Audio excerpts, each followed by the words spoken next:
Halo teman-teman, selamat datang kembali di Riaut. Kali ini kita bakalan coba ngelanjutin cerita bagian kedua dari salah satu temen yang sebelumnya sempat ketunda.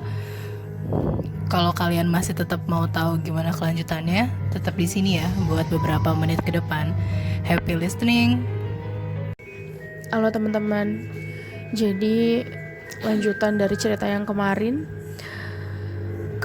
sampai pada prosesi dikafanin dan sudah masuk liang lahat juga.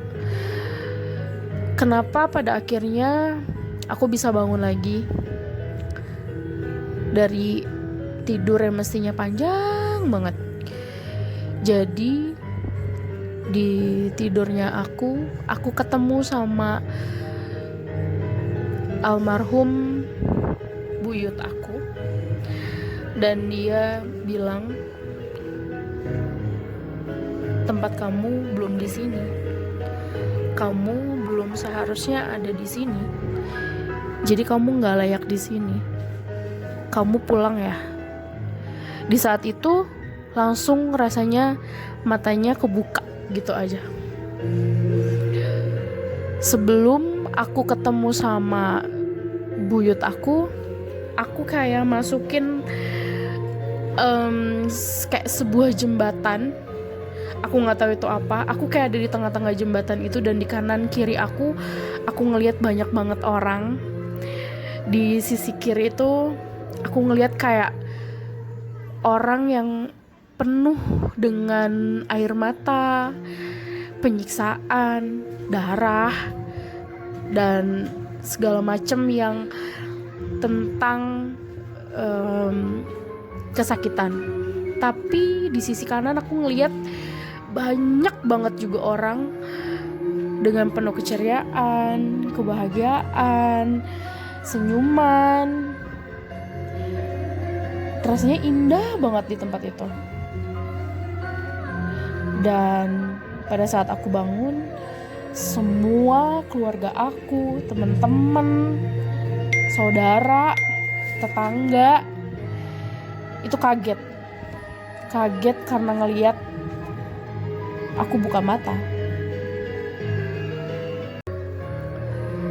Semenjak hari itu rasanya hidup aku berubah. Aku lebih bisa ngerasain kehadiran mereka, lebih sering ngelihat kehadiran mereka yang gak bisa kalian lihat. Contohnya, satu hari dimana aku lagi ojek online, aku bawa mobil, aku bawa penumpang ke salah satu pantai, dan aku ngedrop penumpang aku di pantai tersebut. Pada saat balik lagi, aku ngerasa kayak ada orang di belakang mobil, dan saat aku lihat di kaca spion, ternyata ada sosok perempuan,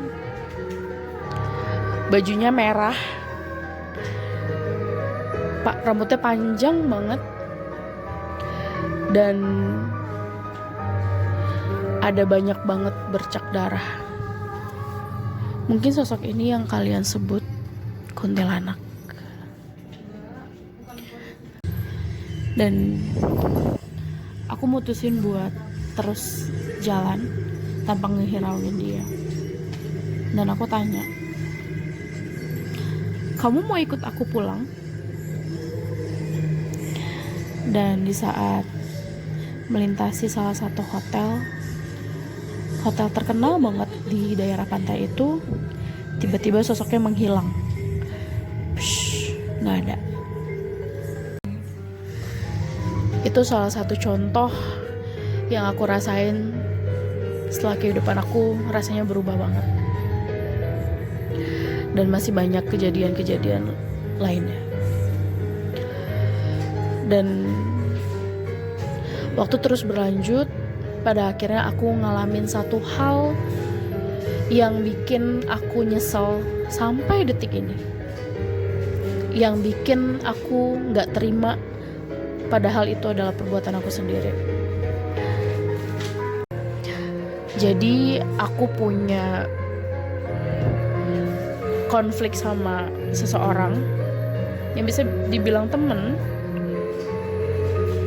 ya selisih paham layaknya temen, sesama temen. Cuman mungkin pada saat itu aku gelap mata, aku ngelakuin sesuatu hal yang gak seharusnya aku lakuin. Jadi ada salah satu masalah dan masalah ini tuh bikin aku kesel banget sama dia, marah banget sama dia, dan bikin aku pengen banget gitu rasanya dia hilang dari muka bumi ini. Aku cerita sama temen aku kalau aku punya konflik sama dia, dan temen aku nyaranin, gue punya nih kenalan, dia bisa bikin orang itu gak ada. Lo mau gak gue kenalin sama orang itu? Dan pada saat temen aku ngomong kayak gitu, entah bagaimana caranya, jawaban aku langsung, ya ayo kenalin gue sama dia. Gue mau. Gak lama dari pembicaraan itu sudah dikasih juga alamatnya. Aku akhirnya mutusin buat ketemu sama orang itu. Dan sesampainya aku di rumah dia, aku bertemu sama dia, dan dia menyarankan untuk saya bisa ngilangin orang itu, saya bisa balasin dendam kamu sama dia. Syaratnya cuma satu kok. Kamu hanya perlu menghisap darah ayam hitam atau ayam cemani.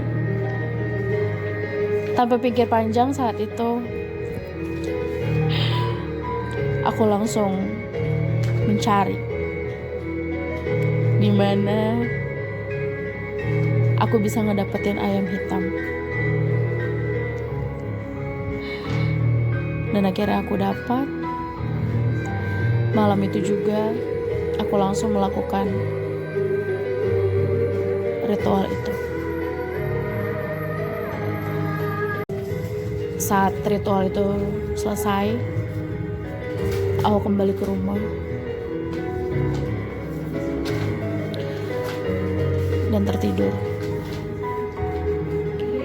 Keesok paginya aku dibangunkan oleh suara telepon yang berdering. Dan itu adalah telepon dari teman aku. Teman aku yang menyarankan untuk bertemu bapak itu. Dan dia bilang, "Loh, lu beneran jadi ketemu sama orang yang gue saranin?" "Iya, jadi semalam. Dan udah gue lakuin juga ritualnya. Tapi gak tau kenapa gue nyesel loh. Gue kok bisa ya sebodoh itu? Gue ngerasa jadi orang yang jahat banget nih sekarang." "Ya ampun, kenapa sih lo bener-bener ngelakuin itu? Gue kan cuma bercanda. Dia tuh gak bener-bener bisa ngilangin orang yang pengen lo ilangin lagi. Ah, yang bener loh. Iya, serius. Dia tuh gak bener-bener sejago itu. Lo percaya aja sama gue. Ah, lo gimana sih?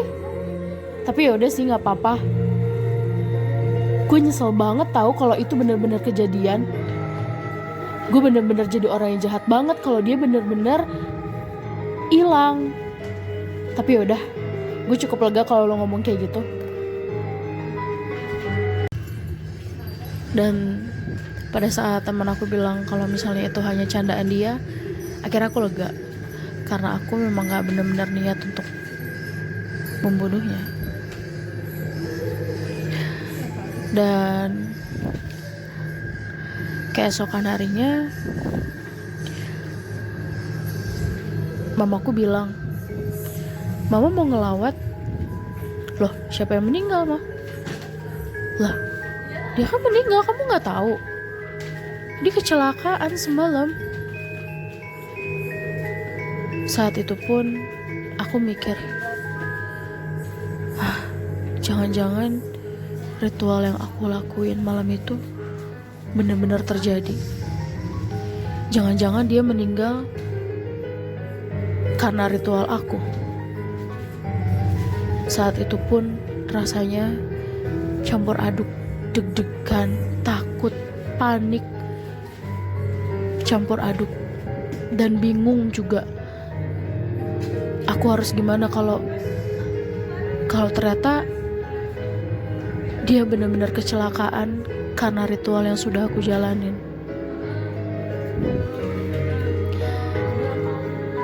Tanpa berpikir panjang, aku langsung menemui si bapak itu untuk menanyakan apa yang terjadi pada temanku.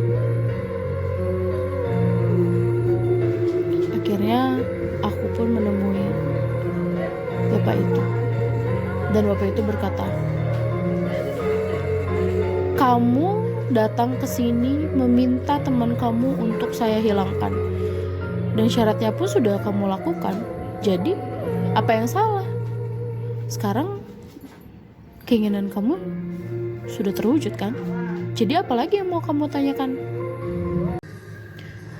Mendengar jawaban bapak itu, rasa penyesalan pun sedikit-sedikit mulai aku rasain. Mulai terbuka pikiran. Apa yang sudah aku lakuin? Dan kenapa aku bisa ngelakuin hal sejahat itu? Rasanya menjadi orang yang paling bodoh. Hanya karena amarah bisa berpikir untuk menghilangkan seseorang. Dan penyesalan itu saya rasakan sampai sekarang. Semenjak kejadian itu, entah kenapa, sosok dia sangat amat sering saya jumpai. Seolah-olah dia menghantui hidup saya hingga detik ini. Dan kejadian itu adalah kejadian yang saya sesali seumur hidup saya sampai detik ini.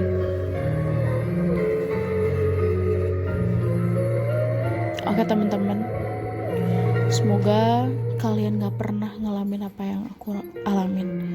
Semoga cerita aku bisa menginspirasi kalian untuk tidak bersikap bodoh, tidak melakukan hal-hal yang bodoh, apalagi berhubungan dengan nyawa seseorang. Terima kasih teman-teman yang udah mau dengerin. Selamat malam.